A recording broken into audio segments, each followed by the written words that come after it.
So a funny thing happened earlier in the week, man. I was going to the cinema and I had some time to kill. So I had some lunch and wanted to get some reading done. So I'm sitting at the bar top having a drink, having a meal, and I see everybody around me and they're all ordering the bottles of Coors, man. And I, initially didn't think it was too peculiar. And a couple people who are a fan of that beverage, and that's all right. I go back to my book, and it's not too busy in there. But then there starts to be an influx of people, man, and more people are in there ordering Coors as well. And I'm looking around, man, and I'm thinking something's up, man. Something's happening.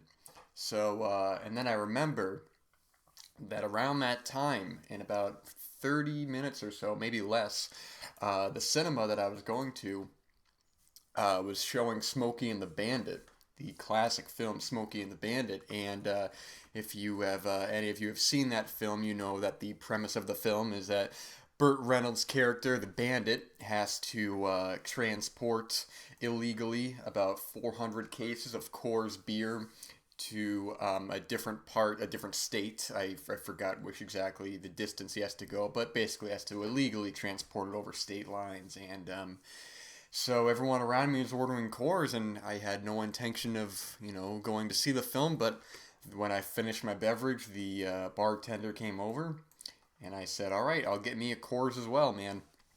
So I had me a Coors, which I haven't had in quite some time. I bought myself a ticket to Smokey and the Bandit, and man, I tell you that there was a solid amount of people there, man. It was part of TCM's big screen classics that they do, and so they have the introduction and outro by Ben Mankiewicz, who just talks about the film a little bit, gives a little bit of trivia. And watching the film, I really this viewing really kind of reminded me how timeless this film is, man. It's one of the great. When I think of like the great '70s road films, man, you think of Two Lane Blacktop or Dirty Mary, Crazy Larry. These kind of films where Two Lane Blacktop is much more of a character-driven film, no pun intended there. Sort of these characters who happen to be on the road who partake, I'm sorry, in a race, but that's not, the race is secondary to these four main characters, and the fly on the wall quality of it. Two Lane Blacktop, directed by the late great Monty Hellman, is one of my all time favorite films. And recently I bought his Blu-ray, or the Blu-ray, the United States Blu-ray of Cockfighter, put out by Scream Factory. The disappointing release, to say the least, in a number of different ways, but that's beside the point. At least I own the film now, and I'm aware there was a Japanese Blu-ray. But anyways, watching Smokey and the Bandit on the big screen, it's a kind of road film that you just don't get anymore, man. And I think a big part of it is the thrill of the road, the open road. You feel like you're in the driver's seat. And this has a great cast as well, man. Burt Reynolds, Sally Field, Jerry Reed. Of course, man, who could forget, man, the great Sheriff Buford T. Justice, played by Jackie Gleason, and his son. Man, it's a film that whenever there's a chase or the characters are on the road and you see the wind in these actors' hair, man, you know they're really there, and you feel like you're physically there with them. And I don't mean like an out of body experience. I mean more so like the way that you play like a racing game or something like that. And you just like there was a game that I think of. On the GameCube, it's called F-Zero GX, and I remember when I was younger, just watching videos of it and being so excited by it. And I'm not like a big video game kind of guy, but man, that just was told. It seems so much fun, and this film is so much fun, and it's so funny too, man. And I don't mean funny as if I mean it's funny on its own with an audience getting into the jokes, and especially Burt Reynolds' movie star persona, which I was talking about last week, man, with Top Gun Maverick, how Tom Cruise is one of one of the big movie stars of our time, man. Burt Reynolds is exactly as such, man. He's an actor who you would see a film solely if he was in it, man. and he is so charming and charismatic in it. And if Buford T. Justice in the film, who is constantly just getting his car wrecked and yelling at his son and getting into all kinds of trouble trying to chase down the bandit. There's a terrific moment at the end of the film that's so understated, but really says so much about both these characters. Where both of these characters, the Bandit and Buford T. Justice, sort of pay respects to one another. Sort of like he says something along the lines of like, "I've been chased by the best of them, and they don't hold a candle to you, Justice." And it's a surprisingly touching moment that you wouldn't, for a film like this to kind of stop and do that, it really kind of makes it all the better. And there's just the audience reacting to the film and the insane cars chases that you just see in the film, and you see, POV shots of them going down the road and this just speed and hats flying off and cars crashing. Man, I recently, the other night, watched Paul Bartel's Death Race 2000. From Roger Corman, and that film as well. You just see them going on these open roads, and you read about how the film was done. And obviously, it's not recommended to, these are films made in completely different time periods in terms of what would be allowed now. Obviously, films like this, it's very dangerous to do stuff like this, and you hear about accidents on set and stuff. I mean, with that horrible, that tragedy that happened 10 or so years ago, that independent film that was being made, and they didn't have the permit to film near a train track, and someone involved was killed by accident. It's not recommended, man. And obviously, the glorification of a lot of these films that are done dangerously is it's great to look back on, but it's obviously not recommended. I think we have learned and have been able to do exciting films that are not too dangerous. But I mean, what's happened here is on screen, and all we can do is just marvel at it, and that's what we do, man. What a thrilling, exciting, funny film that, man.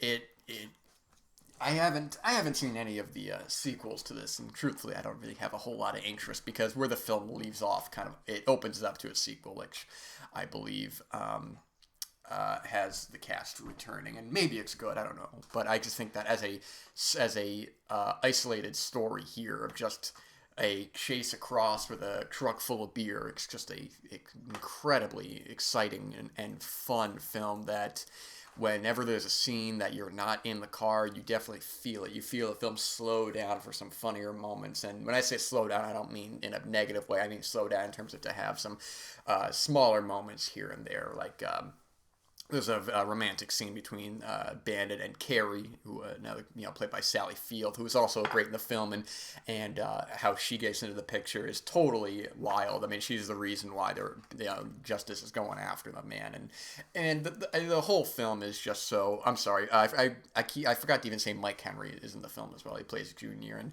his interactions are just so great, man. He's perfect in the film. He's somebody who, his character doesn't have a lot of dialogue, but his interaction with Justice, man, it cracks me up. There's something involving a door, man, as evidence. Oh my gosh, man! It's a film I had seen before, and just still it hits so much. And it's another thing I realized that's understated is that the runtime in this film is perfect. It's just over an hour and a half, and once you think that maybe it's gonna slow down a little bit, that's when you're in the third act, man, and that's when the movie's over, and it's just, oh man, it's perfect, man. And this was directed by Hal Needham, who did many other films, Smokey and the Bandit 2, did Cannonball Run, which, for whatever reason, I got Cannonball Run mixed up with Gumball Rally, man. Gumball Rally is a pretty cool movie as well. That's a film that I'm not too crazy about, but it's pretty good. I think Jackie Chan's in Cannonball Run, to my knowledge, if that's the film. He also did the movie Rad, which I'm a big fan of, which was another film that I had the pleasure of seeing in the cinema, and that was truly one of the most fun cinematic experiences I've ever had, and one of the testaments to seeing a film with an audience and how much they were getting into the film, and what a truly delightful experience that was. And Smokey and the Bandit is one of my favorite films of the 70s in terms of pure entertainment, man. It's a film that when it was done, it wastes no time, and when it's over and the credits come up and the memorable theme song, it's just a blast of fun, man. Definitely check it out. There's a 4K out of this right now, and should absolutely be seen at all costs. And that will lead us into some more films for today. I hope you are all doing well. It's a beautiful day out. The fact that I even had time to record this is kind of amazing because today has a lot on its plate. There are a lot of creative endeavors to immerse ourselves in, and I hope you are taking full advantage of that. Going to the cinema again today to check out some new films. And speaking of the cinema, a film that I almost forgot to mention, which is Right Now, it's probably my favorite film of the year so far. Now, when it comes to putting up favorites of the year, it's always tricky because there are some films that are released this year but are considered 2021. So another film that I had seen a couple weeks ago, the film Happening from France, I thought was a terrific film, a really solid character-driven thriller. That was definitely one of my top favorites of the year, but apparently it was released last year. It just only came out this year. So I don't know if you'll even really count or not. But with that said, I've also, I've seen some other great films this year, and Montana Story Right Now is my favorite film of the year. I thought this film it was absolutely phenomenal, man. This is one of the contemporary set character-driven westerns that I just love, man. A couple years ago, Chloe Zhao's film The Rider was for a brief time my favorite film of that year. I don't remember if it was 2018 or 2017, and that was such a phenomenal film. And I saw that once in the cinema, and there are still scenes in that film that just stick with me. There's one shot in particular I've never been able to get out of my head where the main character in that film, I forget his name, I apologize, but he looks over and he sees something. It's at the very end of the film. It's a moment very brief, but it just stuck with me. And he looks over, and there's a reaction from two characters that, I mean, and I remember seeing that in the cinema, man. I just felt the water in my eyes start to just push up, man. I couldn't help myself. That's a truly beautiful film, and just one of my favorites of the last decade. And Chloe Zhao, her follow-up film Nomadland, which I didn't see till a little bit later, but that was also a beautiful film. And I know she did the Marvel film Eternals, which I know doesn't really interest me too much. That's more of a Marvel film than a Chloe Zhao film. But I was disappointed to hear that not do so well. I know critically and financially it was the least of all of them, which was such a shame because I wanted that film above all else to really succeed and really show how much of a force Chloe Zhao is. But she also did Songs My Brother Taught Me, which I haven't seen yet. Anyways, but I'm going off topic here. I'm talking about these character-driven westerns, contemporary set westerns, and another great film of recent memory was Hell or High Water, which is more of a thriller, but we have a film that's it's light on characters, but each character is they really stand out in their own specific moments. We have this character Cal, played by Owen Teague, who comes back home because his father is in a coma, which will lead to him dying. It's kind of like a last goodbye sort of thing, and he comes home, and his sister Erin, who he has not seen or spoken to in a long time, she comes home as well. And we learn about a fractured history they have and the troubled relationship that Erin had with her father, to say the least. And this is a film that lets the actors have their moments to shine. This was directed by Scott McGehee and David Siegel and was written by both of them and Mike Spreeder, or it just says story by, so I'm assuming that it was screenplay as well. I'm not exactly sure, but they're the two primaries that we follow, but all the other side characters were great as well. Everybody feels very real. You have Ace in the film, played by Gilbert Oyor. I don't know how to say his last name, but he is the doctor. He has some moments about. There's a really great sequence early on between him and Cal, kind of talking about where Ace comes from and why he's there, which was terrific. And Valentina, played by Kimberly Guerrero, who was taking care of things while they were gone, and one of the actors, Eugene Braverock, he only has a small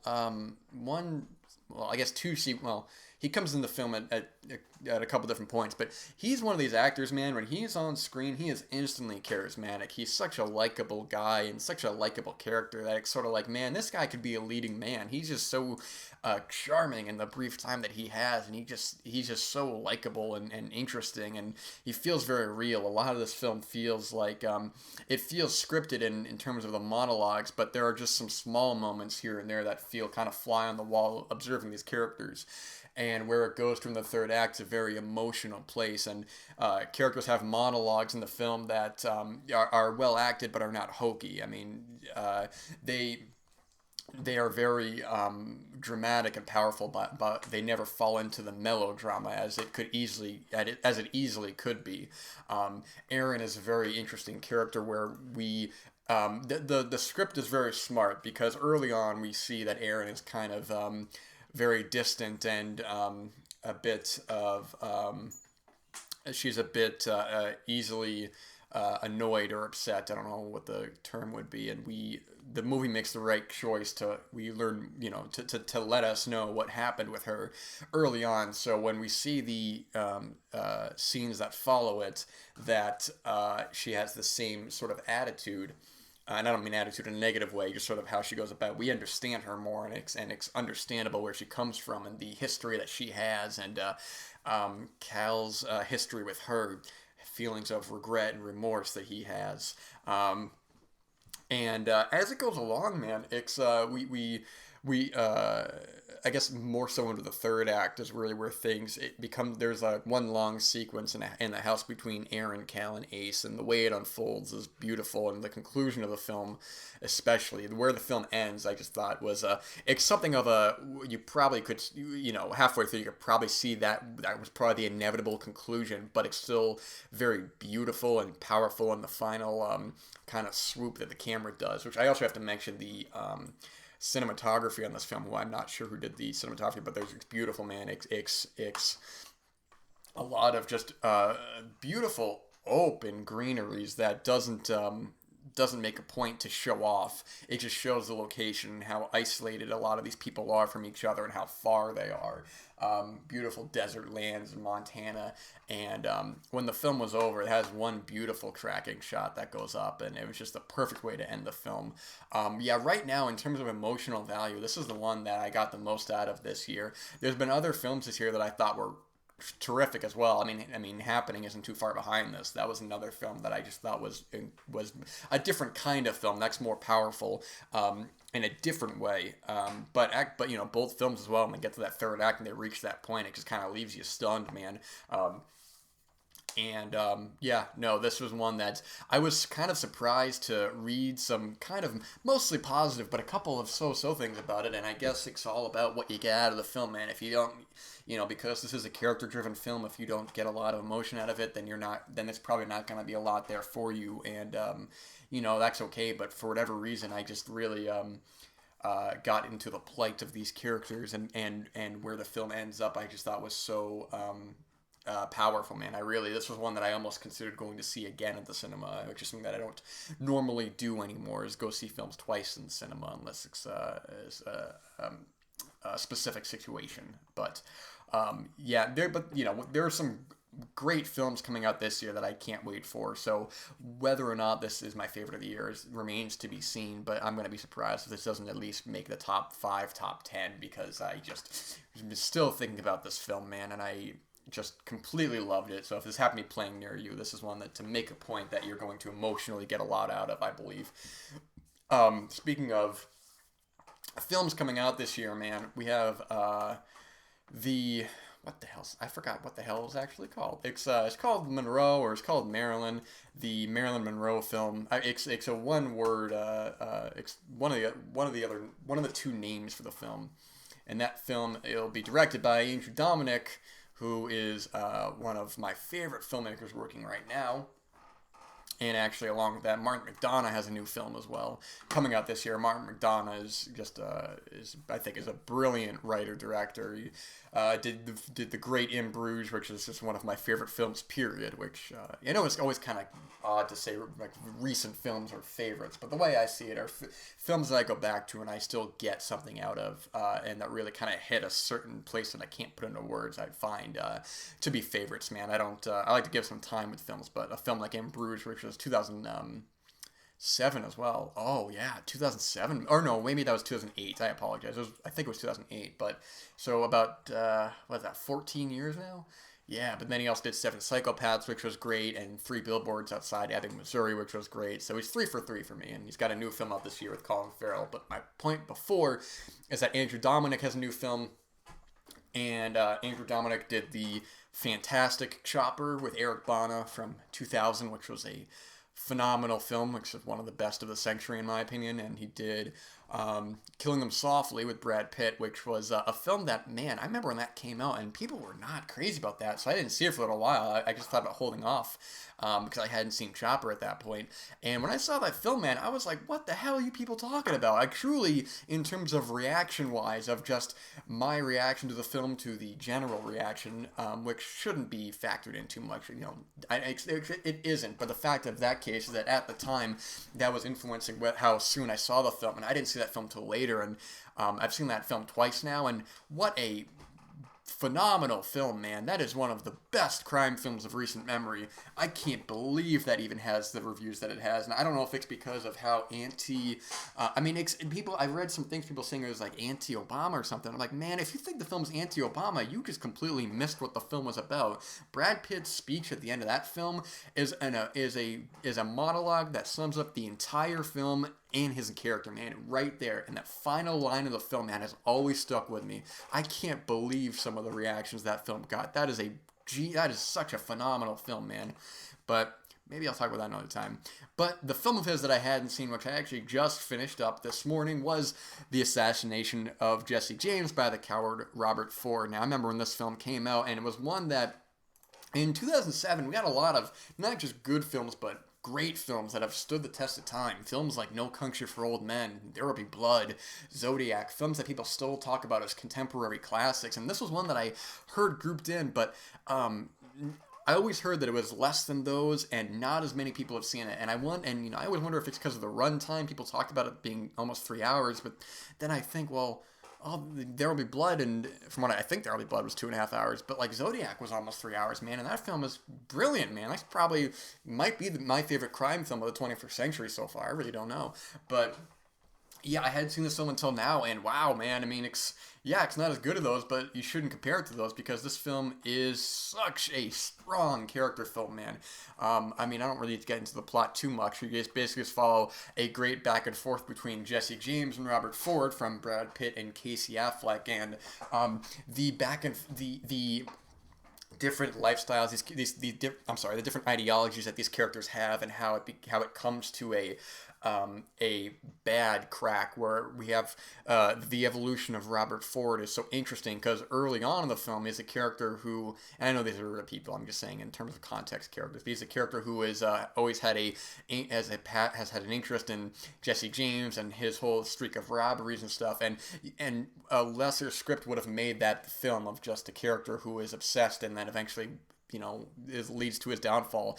And what I love about it is that that's only a small part of the film. From there, we start to see that fractured kind of relationship where Robert Ford resents him and sees that he is not the hero or he's not the figure that he thought it would be. But it goes beyond that, man, because then from there we start to see the relationship between his brothers. We have Sam Rockwell in the film plays Charlie Ford, and I don't know if they were his brothers or his cousins, but we have like Jimmy Renner in the film plays Wood Hyde, and Paul Schneider plays Dick Little, and the problems that come with and the intricacies of Robert Ford's character, man. We start to see somebody who wants to be this hardened criminal, but doesn't have the means or doesn't have the emotional kind of intensity to keep up that lifestyle. We start to see Jesse James pretty soon as a pretty flawed legend. It's sort of like he is really on his way out, like mentally as well. We start to see him kind of become more I don't know what the term is, but he becomes more paranoid, and it's a film that I think one of the biggest what's the word, advantages and disadvantages of the films. That there's a lot of characters in this. One of the advantages is that they all really, even in small parts, really shine. Like Sam Shepard as well. I wish had been in the film more, but like Sam Shepard, he's just one of the greatest performers I think of all time. Not even just, I'm not familiar with a lot of his stage work, but as an actor, he's genius, man. R.I.P. Cold in July is another great film that maybe I'll talk about sometime, but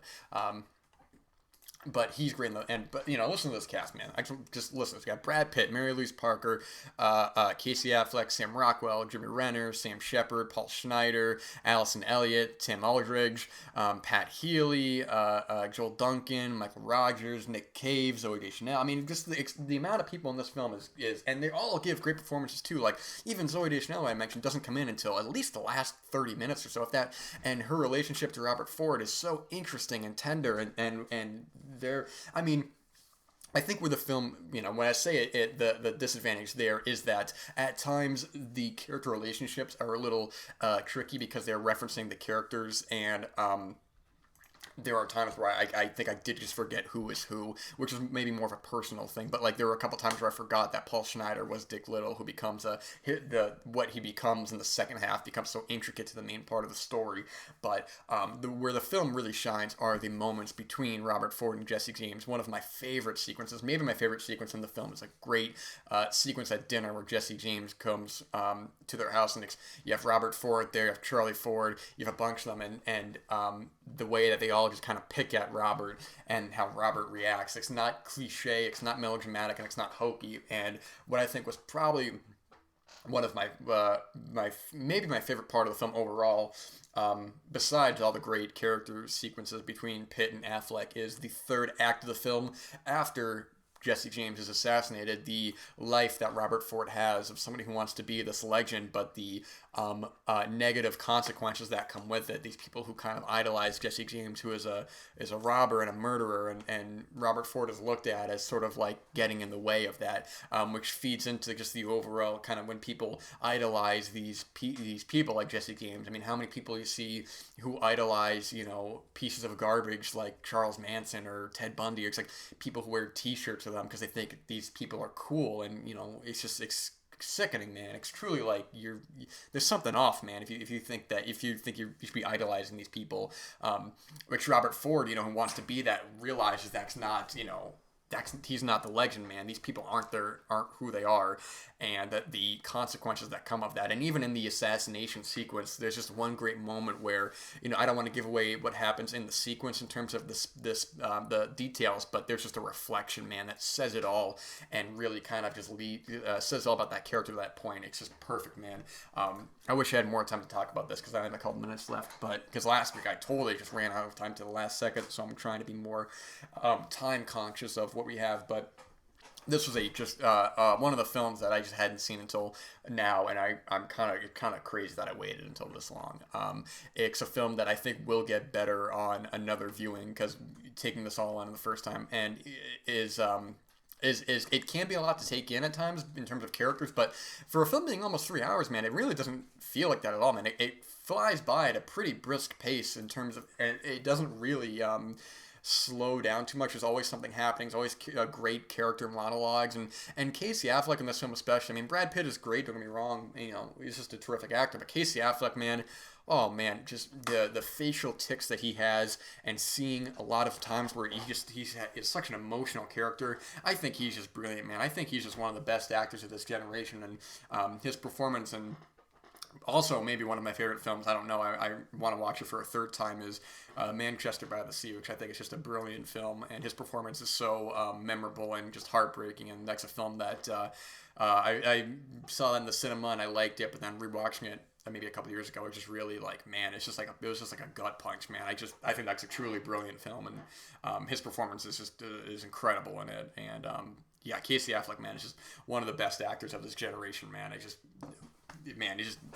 Work is genius, man. But all right, I'm gonna wrap it up here, man. Hope you guys are having a productive and good week. I hope you're working on your creative endeavors, and I hope you're just enjoying the days, man. The summer's coming in, the beautiful weather's coming in. Unless you're living apart that doesn't have summer, then I hope you have that summer mentality. of letting it go, man, taking it easy, which I hope you're doing, and just taking it all in, man, because, man, days like this cannot be wasted, and they should not be wasted. But anyways, thank you all for listening to another episode. I hope you'll join in again next week for some more interesting discussion.